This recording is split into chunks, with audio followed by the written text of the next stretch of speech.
Oi, gente, espero que esteja tudo bem com vocês. Estamos chegando aqui à parte final do nosso mini curso Cultura Popular e o Desequilíbrio Ambiental. Espero que vocês estejam gostando até agora. Eu sou a Maria Jaqueline, tá? Bom, vamos lá. Para encerrar o nosso mini curso, a gente vai falar sobre as moscas, esses pequenos insetos que estão presentes na nossa vida, na nossa casa, onde quer que a gente vá. A gente sempre tá vendo alguma mosquinha ali, outra aqui, outra acolá. Bom, para iniciar, vamos aos tipos de moscas, espécies e características. Tipos de moscas, espécies e características. O que são? Elas são insetos, tá bom? Da ordem Diptera dos artrópodes, onde as suas características físicas são um par de asas membranosas, olhos facetados e também elas possuem tamanho médio de até 0,5 centímetros, tá bom, gente? E no ciclo de vida delas são divididos em 4 estágios, que é o ovo, a larva, a pupa e ela já é em estado adulto, que é o estado que a gente mais vê. Bom, temos aqui a mosca doméstica, que é a mosca que a gente vê na nossa casa. Ela não é difícil, né? A gente deparar com a mosca doméstica por aí, na casa, no parque, alguns restaurantes que a gente vai também, às vezes a gente vê na feira. E elas, podemos ver que elas têm um esfregadinho nas mãos delas. E elas têm os olhos multifacetados e extremidades articuladas. São essas extremidades que permitem que elas esfreguem, né, dessa esfregadinha nas mãos. Bom, uma mosca doméstica ela pode voar até 18 km por dia. E a vida na cidade deixa elas mais resistentes a muitos inseticidas, né? Porque a gente tem tendência de estar jogando inseticidas, até mesmo fazendo inseticidas artesanais nelas. E elas vão desenvolvendo uma certa resistência. E, bom, temos aqui também a mosca gigante, que as moscas gigantes elas são as espécies raramente avistadas, já que elas passam grande parte, né, do seu ciclo de vida no estágio larval, que é no estágio de larva, em ninhos de formigas, que é bem interessante. O seu tamanho e aspecto, muitas vezes, a gente pode confundir elas com algumas vespas, né, maribondos. E essa daqui, ela é a maior mosca do mundo, né? Bom, a mosca das frutas sul-americanas, como o próprio nome já diz, é uma mosca, né, de fruta. Que essa é uma espécie de mosca que atualmente ela só existe na América, tá, gente? Elas são atraídas, né, lá por plantações de frutas, né? E temos também a mosca, outro tipo de mosca das frutas, que ela é menorzinha, tá? E a expressão mosca das frutas não se refere a um tipo de mosca, mas sim a mais de 4.000 espécies de moscas da família Tetraeridae. Então imagina aí, gente, 4.000 espécies dessa mosca. Meu Deus do céu, muita coisa, né? Então, temos também as moscas varejeiras, que essas a gente vê mais em lixos, em carnes podres, ou até mesmo carnes frescas, como acontece de muitos açougues que a gente vai, né, que eles não têm um certo cuidado e quando a gente chega lá tá cheio de moscas varejeiras. Essa eu acho que também é uma muito comumente conhecida. Estima-se, né, que a gente, no mundo todo, tenha surgido vários tipos de moscas varejeiras e que elas tenham surgido há mais de 22 milhões de anos na Terra, gente. É muito tempo, bastante tempo delas aqui na Terra. E algumas espécies delas são facilmente, né, reconhecidas por ter esses tons metálicos no formato delas, né, no tom de pele delas. E no corpo e também elas são encontradas em lixeiras, né? como eu já havia dito. Temos também a mutuca, que ela é aparece mais nos interiores. Quem é do interior, não sei se tem alguém aqui da cidade, do interior, acho que tem gente dos dois, né? E a mutuca, quando ela dá aquela picadinha dela, dói muito, muito mesmo, e fica inchado no local. Então, a mutuca, ela tem 4 espécies delas que são mais conhecidas, que são essas que vocês estão vendo, na qual essa última espécie é a que está na foto, que ela é justamente conhecida por ser uma mosca com ferrão. Bom, temos também essa mosquinha de banheiro, que ela fica no nosso banheiro e ela se adapta muito bem, né, ao ambiente úmido do banheiro. Não é nenhum incômodo para ela. Na qual essa mosca ela tem essas outras 4 espécies que são as mais comuns aqui no Brasil. E temos também as moscas brancas, que os tipos de moscas brancas mais conhecidos no Brasil são as espécies pertencentes ao gênero Aleirodine, né, que como no caso igual as moscas da fruta, a mosca branca ela é um termo designado, né, para diferentes espécies de insetos, que diferente dos citados anteriormente, elas não pertencem à ordem Diptera, tá? E além da aparência branca, ela tem também um tamanho aproximado de mais ou menos 2 milímetros. Outra característica marcante dessa mosca também, de mosca branca, é o fato de serem hospedeiras de plantas, o que faz com que sejam consideradas, né, pragas por muitos agricultores e jardineiros, que elas dão uma dor de cabeça legal. E temos também aqui a mosca dos chifres, como o próprio nome já supõe, a mosca que dá em boi, que dá nos bois, né? Uma mosca que ela é conhecida por atacar os bovinos. E que tudo indica, essa espécie chegou ao Brasil com os europeus em exportações de bovinos no século passado. Que quando essa mosca, quando ela está adulta, ela pode, né, ser identificada pela sua cor, que é uma corzinha castanha. Ela também possui um tamanhozinho pequeno, né? E as asas são assim parcialmente abertas. E a cabeça dela, ela dá uma baixadinha na cabeça quando ela pousa. Agora vamos para a reprodução das moscas, saber como que elas se reproduzem. Bom, como que as moscas se reproduzem? Até uns séculos passados aí, pensavam, né, que esses insetos eles apareciam espontaneamente na carne podre. Essa é uma história, né, que praticamente quase todo mundo já ouviu falar na escola. Mas segundo Francisco, ele comprovou que não era bem assim, né?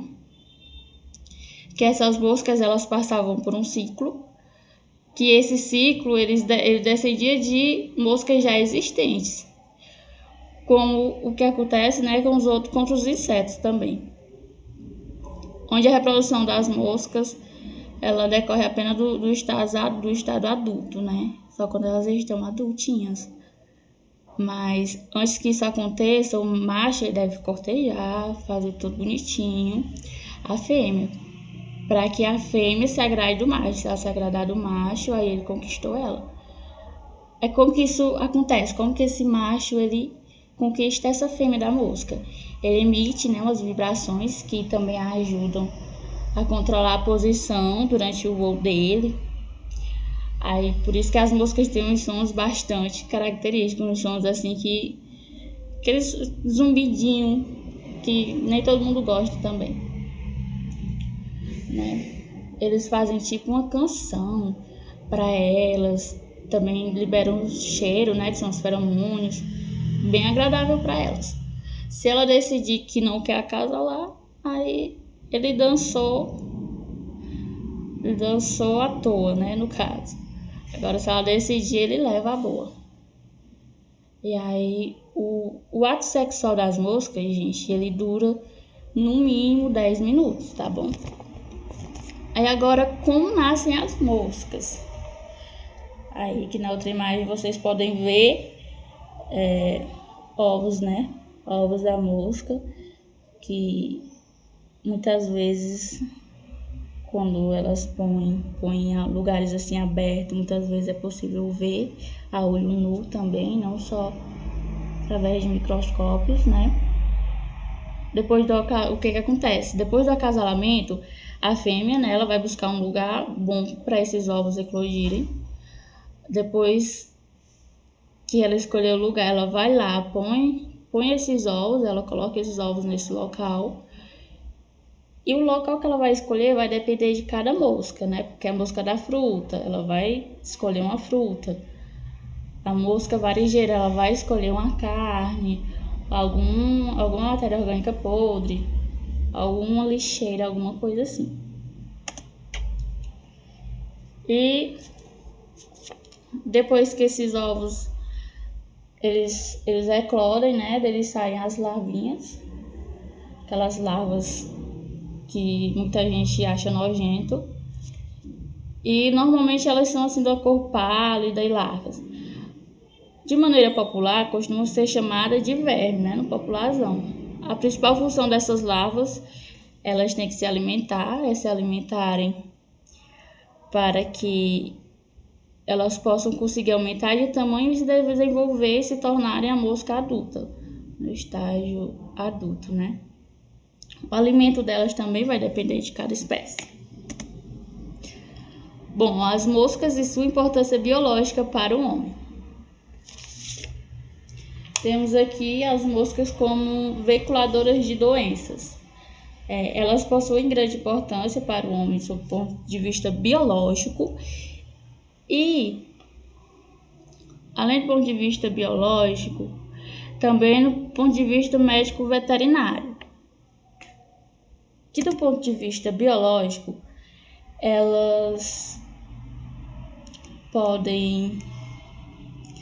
Muitas moscas, né, elas são extremamente úteis como polinizadores, isso é algo bem interessante, como decompositoras de matéria orgânica, fonte de alimentos para vários animais, e também como predadoras de larvas de borboletas e besouros.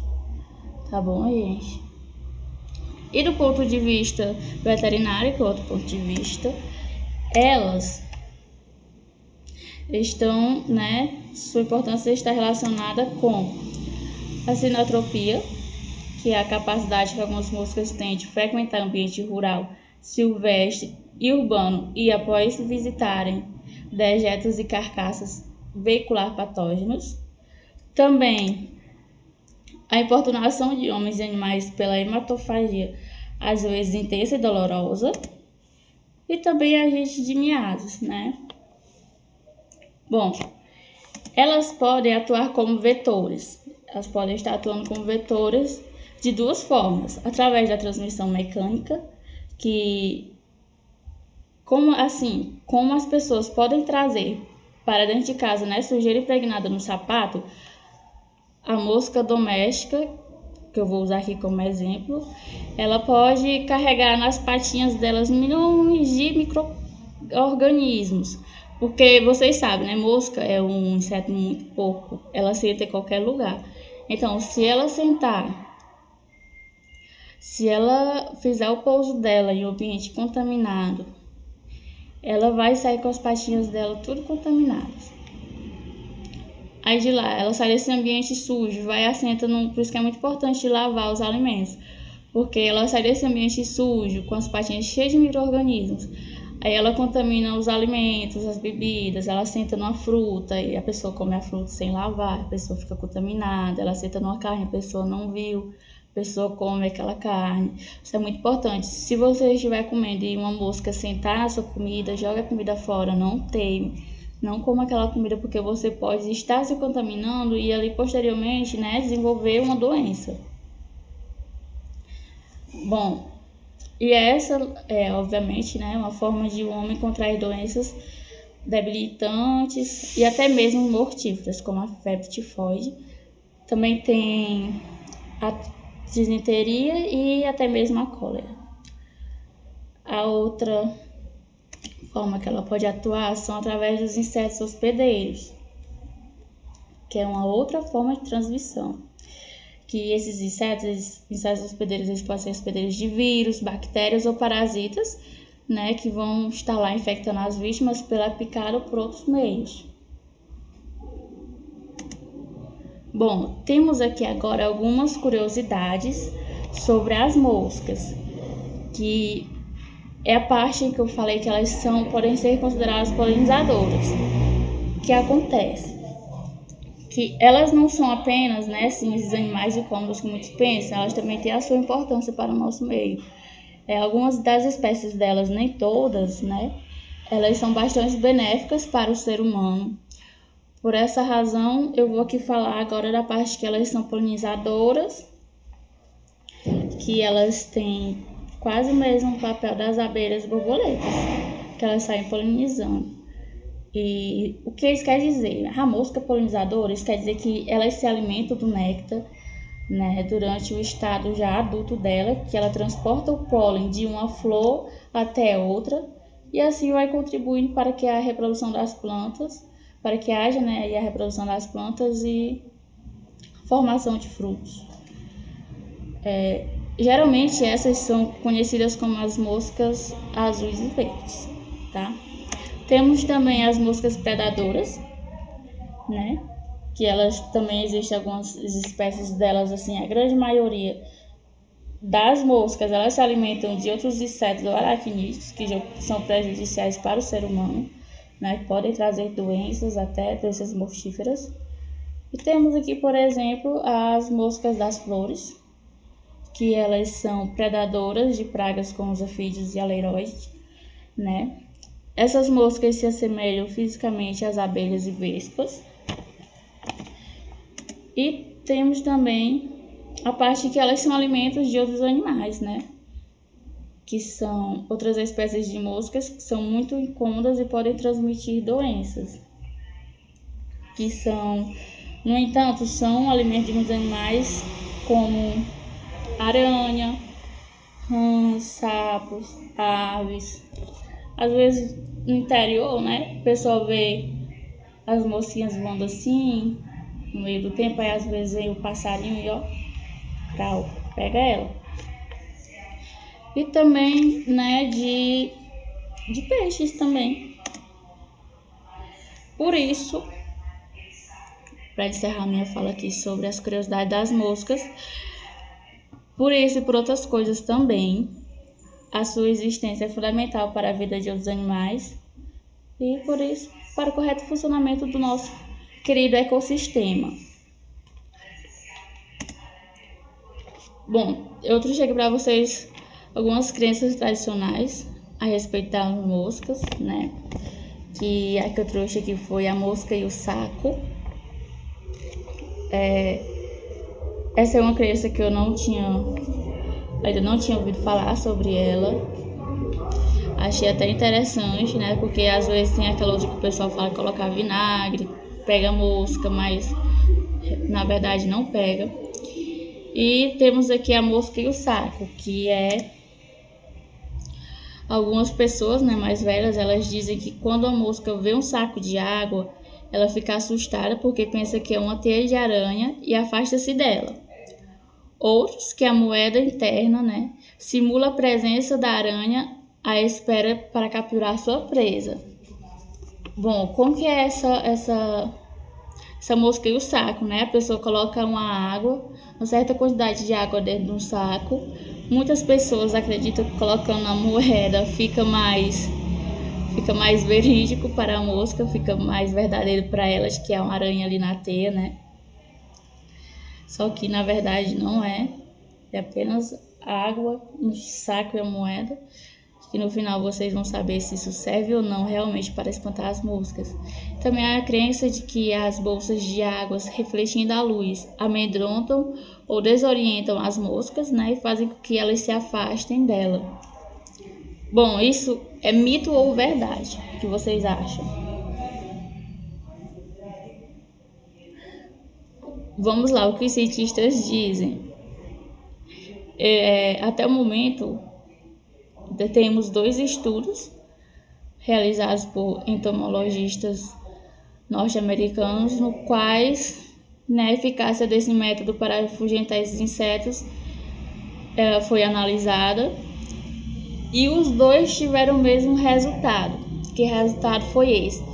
Que os sacos de águas, eles não repelem as moscas, eles não têm efeito nenhum sobre as moscas. Então, essa crença é um grande mito. Tá bom, gente? E é isso. Espero que vocês tenham gostado do nosso mini curso. Lembrando, gente, que vocês terão algumas questões para vocês responderem, na quais elas valerão também como presença, tá, gente? Vocês precisam acertar 75% das questões para que vocês ganhem a presença, tá bom? Um forte abraço, fiquem com Deus.